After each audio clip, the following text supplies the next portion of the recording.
120 tu 2 orang tarik diri. Bila kita teliti senarai tu, rupanya ada nama Dr. Taufik sendiri. Dr. Taufik Johari. Anak speaker. Lim Guan Eng pun ada. Kita pergi jumpa.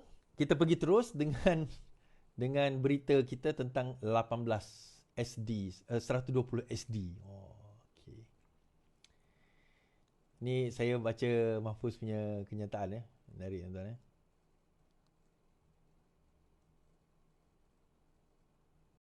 Right. PN tak dapat terima hakikat, terus beri harapan palsu, Mahfuz. Kabar angin yang ditiupkan oleh pemimpin dan penyokong PN yang mendakwa bakal berlaku perubahan kerajaan persekutuan terus membuktikan gabungan itu tidak dapat menerima hakikat, kata Naib Presiden Amanah Mahfuz Omar. Malah tegasnya sikap PN itu umpama melukut di tepi gantang dengan memberi harapan palsu kepada penyokong mereka sekaligus merugikan negara dan rakyat.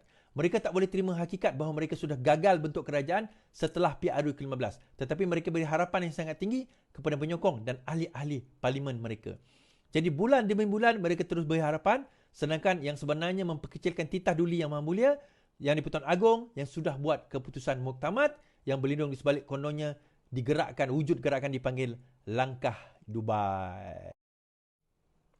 Tuan-tuan, mereka memang tak boleh nak terima hakikat, tak boleh nak terima kenyataan, tak boleh nak terima. Dia macam ni, dia orang tak boleh terima hakikat. Okey. Pertama sekali, PAS tak boleh terima hakikat amanah dah jadi kerajaan. Ni saya nak cerita tuan-tuan. Dulu geng-geng amanah ni adalah geng-geng yang terbuang daripada PAS. Mereka ni dipanggil Anwar Rinas, Jebon. Mereka ni orang dikatakan terlalu pro kepada Anwar sehingga melupakan Haji Hadi. Pada masa itu, sebelum meninggalnya Tuan Guru Nik Aziz, Tuan Guru Nik Aziz ni adalah mereka yang rapat dengan Anwar Ibrahim dan menjadi perekat ataupun kohesif di antara Parti Keadilan dan juga PAS. Setelah meninggalnya Tuan Guru Nik Aziz, hujung 2015, beliau meninggal awal 2015, PAS berpecah. Dan golongan-golongan seperti Arwah Salahuddin, Mahfuz tadi, Dr. Hatta, Ustaz Ahmad Awang, Mat Sabu, Adli dan sebagainya, dan pimpinan-pimpinan PAS yang sebelum ini di dalam PAS telah dihalau keluar, telah dipecat, telah dikeluarkan sehingga tertubuhnya amanah. Dan mereka kata, kita boleh berjaya tanpa PKR, tanpa DAP, kita boleh berjaya. Apa yang berlaku bila amanah tertubuh, dia ingat habislah politik karier diorang ni. Sebaliknya tuan-tuan, bukan setakat habis, boleh menang PRU 18. Itu yang diorang jaki. Itu yang PAS jaki tu. So, bila ada peluang menubuh kerajaan pada tahun 2020 bersama dengan UMNO dan Bersatu yang pengkhianat pada waktu itu, PAS tidak teragak-agak mengambil peluang, dengan bangganya dia pun jadi kerajaan. Dan saya gelakkan Tuan Ibrahim Tuan Man masa tu. Jadi Menteri Alam Sekitar kan? Okey, tak apa. Setelah tumbang kerajaan, masuk pilihan raya, boleh lagi sekali lagi amanah jadi kerajaan. Boleh sekali lagi amanah pegang jawatan menteri tanpa perlu pengkhianatan. Sebagaimana yang PAS lakukan. Yang terpaksa mengkhianat. Yang mengkhianat demi nak mendapat dan memegang jawatan tersebut. Dia bukan jadi satu kebanggaan. Dia orang jadi kerajaan 33 bulan tu. Jadi kerajaan 33 bulan tu pun, apa yang dia orang buat? Hudud pun tak boleh nak laksana. Bukan hudud lah. RU 355 pun dia orang tak boleh nak amend. Atas alasan, COVID. Tetapi wang bilion-bilion jalan. Tak ada isu. Dan 2 hari lepas ke semalam, apa yang berlaku tuan-tuan? Kita cerita macam ni. Dia kata, langkah Dubai. Jumpa agung. Saya kata tak ada langkah Dubai tu. Langkah Dubai, jumpa agung, bla bla bla bla bla. Duit masuk, cerita sebagainya. Alright. Rupanya tak ada langkah Dubai. Dia orang kata bukan langkah Dubai. Dia orang nak serahkan SD 120 orang tanda tangan ni kepada yang di-Pertuan Agong. Sebab kita nak kena tukar kerajaan anytime. Baik. Akhirnya Sultan Ibrahim, bakal yang di-Pertuan Agong yang akan naik, bertitah. Sultan Ibrahim tidak terima menghadap sehingga 31 Januari. Sultan Johor Sultan Ibrahim tidak akan terima menghadap mulai hari ini sehingga baginda mengangkat sumpah sebagai Pertuan Agong pada 31 Januari depan. Bagi Madinah ini melainkan majlis yang besar yang telah ditetapkan serta sesi mingguan bersama Menteri Besar Johor. Bermula sekarang sehingga saya mengambil sumpah, saya tidak akan menerima apa-apa permohonan untuk menghadap. Dalam tempoh berkenaan, saya ingin meluangkan masa kualiti bersama dengan keluarga saya. Okey, alright. Sebelum menjalankan amanah dan tanggungjawab yang besar. Now, apa signifikasi dari yang di-Pertuan Agong Sultan Johor ni bercerita tentang menghadap baginda? Signifikasinya begini. Malam ni saya cerita. Yang ni tak ramai orang cover, saya cerita malam ni. Signifikasinya begini. Yang di-Pertuan Agong sekarang, Sultan Pahang, ada 2 minggu lagi. Ada 2 minggu lagi untuk jadi yang di-Pertuan Agong. Lebih kurang lah. 2-3 minggu lagi lah. Dan bila jadi 2-3 minggu ni, baginda tu sebenarnya dah packing dah. Yalah, dah kira nak handover je. So, baginda tak, bagi saya dia just perkara-perkara mungkin lah. Perkara-perkara yang penting saja. Ada orang kata, Anwar tak boleh jumpa dengan Agong. Tuan-tuan, yang bercakap tu Sultan Ibrahim, bukan Agong. Anwar tetap jumpa Agong setiap minggu sebab dia Perdana Menteri. Memang kena jumpa Yang di-Pertuan Agong menghadap setiap minggu. Yang hal-hal official macam tu, memang Yang di-Pertuan Agong tetap menjalankan tanggungjawab mungkin. Tapi yang mungkin kecil-kecil, Yang di-Pertuan Agong ni ada 2-3 minggu lagi. Jadi apa yang mereka lakukan? Mereka bukan nak jumpa Yang di-Pertuan Agong. Bukan nak jumpa Sultan Pahang. Mereka nak jumpa Sultan Ibrahim. Kenapa? Kalau SD ini jadi, dia nak serahkan SD ini kepada Sultan Ibrahim, kerana lepas ini 5 tahun akan datang, Sultan Ibrahim yang akan jadi Agong. So, apa-apa penyelesaian kepada masalah pertukaran kerajaan akan melalui Sultan Ibrahim. Kalau pergi kepada Sultan Pahang, baginda tengok, baginda akan kata, saya tak boleh jadi, saya tak jadi Agong lagi, benda ni mungkin berlalutan 2-3 bulan. Takkan dia nak hand over pula kerja itu kepada Sultan Ibrahim? Kalau nak, kena hand over kepada Sultan Ibrahim lah. Dia tak cakap. Ini konon-kononnya. Macam tu lah. Ini naratif yang kita boleh bayangkan lah. Yang kita boleh bayangkan ialah baginda pun dah bukan bersara. Dah nak step down sebagai Agong. So sebab itu kenapa orang pelik. Kenapa Sultan Ibrahim yang bertitah? Bukan dia Agong. Sebab dia bakal jadi Agong. Nak serah SD tak boleh pada Agong sekarang. Nak serah SD kena pada Agong yang akan datang yang baru. Sebelum Yang di-Pertuan Agong yang baru tu naik, baginda sudah bertitah. Close door. Jangan jumpa saya atas urusan-urusan yang tidak sepatutnya, melainkan jumpa Menteri Besar 2 minggu ni. So lepas tu bolehlah dia jumpa Is. Tuan-tuan tak faham signal. Tuan-tuan tak faham signal. Betul, lepas tu memang boleh jumpa. Tapi adakah bermakna dia akan setuju? Itu yang pertama. Now, tuan-tuan, di belakang Yang di-Pertuan Agong kita ni antaranya adalah peguam negara. Dia ada peguam-peguam baginda mereka sendiri yang akan memberi hikmat nasihat. Yang pertama dulu syaratan dahulu, berkemungkinan kita tak ada presiden. Masa tu kita tak ada orang kata duluan terhadap kes tersebut. Jadi baginda pun mungkin, dan bukan baginda je, legal team dia pun tak ada. Tetapi the second one ini, yang pembentukan kerajaan YDPA ni, kita nampak bahawa ada. Baginda dah nampak dah bagaimana cara melakukan perkara tersebut.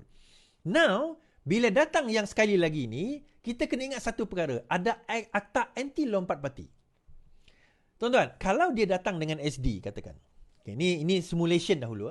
Dia datang dengan SD. Dia kata SD ni 20 orang ni, 120 orang ni menyatakan sokongan kepada si Fulan bin si Fulan menjadi Perdana Menteri.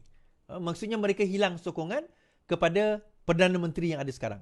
Perkara pertama yang perlu dilakukan oleh, ini yang saya boleh agak lah, yang boleh dilakukan, bukan perlu, yang boleh dilakukan oleh di-Pertuan Agong yang baru nanti, ialah baginda boleh berkata, untuk merealisasikan SD ini, kamu kena melakukannya di dalam Dewan Parlimen dengan mengadakan undi percaya atau undi tidak percaya. Baik. Now, baik. So macam mana di dalam parlimen, kenapa mereka tak nak masuk parlimen je?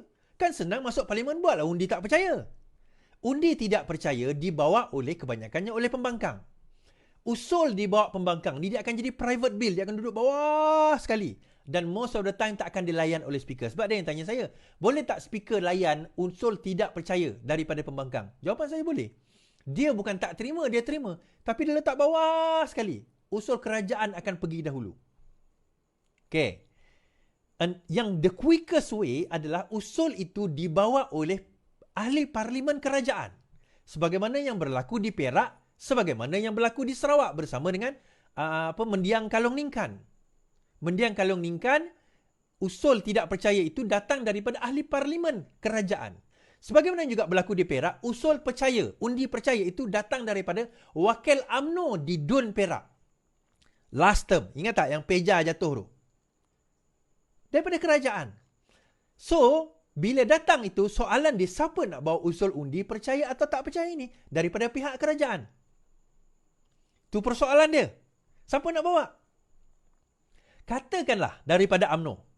Okay, daripada UMNO bawa. UMNO telah menandatangani perjanjian dan menggubal undang-undang perlembagaan. Sesiapa saja yang mengemukakan pendapat ataupun pandangan bercanggah dengan parti dikira telah lompat parti. Itu yang pertama. Dan sekiranya mereka berlaku demikian, mereka kena bayar 100 juta ringgit. Ada seorang lawyer lah, so-called lawyer ni dalam TikTok saya dengar dia kata, oh, agreement itu tidak valid kerana itu anti-demokrasi. Saya nak bagi tahu, agreement yang sama kami sign dengan Zuraidah. Dan Zuraidah sekarang ini kena denda masuk mahkamah, kena bayar 10 juta ringgit kepada Parti Keadilan Rakyat. Sebab apa? Saya kata mahkamah telah menentukan bahawa undang-undang atau perjanjian tersebut dikira valid. Perjanjian yang mengatakan kalau lompat kerana menggunakan, bukan kerana lompat dia, tapi sebab dia menggunakan logo dan itu kontraknya, maka Zuraidah kena bayar 10 juta ringgit. So kalau itu dah ada duluan, mahkamah dah memutuskan. Dengan arti kata lain, boleh selepas ini, mana-mana ahli parlimen yang menandatangani perjanjian 100 juta itu, boleh didakwa. Kemudian timbul satu surat. Kononnya PN ada hantar satu 118 SD kepada Yang di-Pertuan Agong hari ini.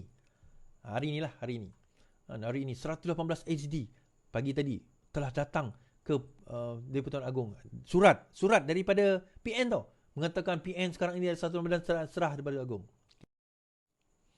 PN jumpa Agong dengan 118 SD, berita palsu. Pejabat Ketua Pembangkang. Pejabat Ketua Pembangkang Hamzah Zainuddin menafikan kenyataan tular yang mendakwa Yang di-Pertuan Agong telah berkenan menerima menghadap 118 ahli parlimen yang menyokong PN bersama-sama dengan akuan bersumpah mereka. Ini berita palsu.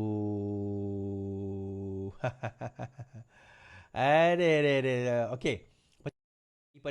Daripada 120 jadi 118. Sebab Raja di London tu kata bahawa daripada 120 tu 2 orang tarik diri. Bila kita teliti senarai tu, rupanya ada nama Dr. Taufik sendiri. Dr. Taufik Johari. Anak speaker. Lim Guan Eng pun ada. Mana pula datang nama dia? Pelik kita. So, tuan-tuan, saya nak cerita. Apa sebenarnya SD ni? Siapa sebenarnya? Golongan mana? Dan kenapa mereka tiba-tiba cerita pasal SD? Baik. Dan sebelum kita cerita pasal itu, rupanya Sanusi pun sudah pick up. Sanusi dakwa SD sudah cukup, tunggu hari sahaja. Datuk Seri Sanusi mendakwa Perikatan Malaysia sudah mempunyai jumlah SD yang cukup untuk menumbang ke Kerajaan Perpaduan. Menteri Besar Kedah bagaimanapun tidak memaklumkan secara terperinci termasuk jumlah SD yang diperoleh. Cukup, sudah, tunggu hari saja, katanya.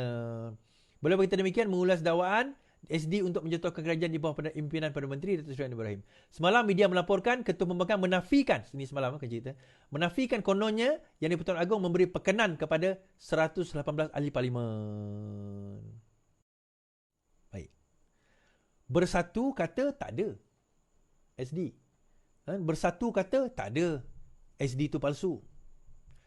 PAS kata ada. TUN kata ada. Bukan TUN. Saitro-Tun kata ada.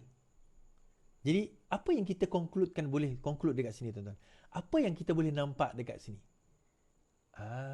Apa yang kita boleh nampak dekat sini? Dia sebenarnya macam saya kata itu. Saya nampak, lepas saya fikir sehari ni kan, semalam saya fikir, hari ni saya fikir, kenapa? Yang keluar cerita SD ni, tuan-tuan, datang daripada Saitro-Tun.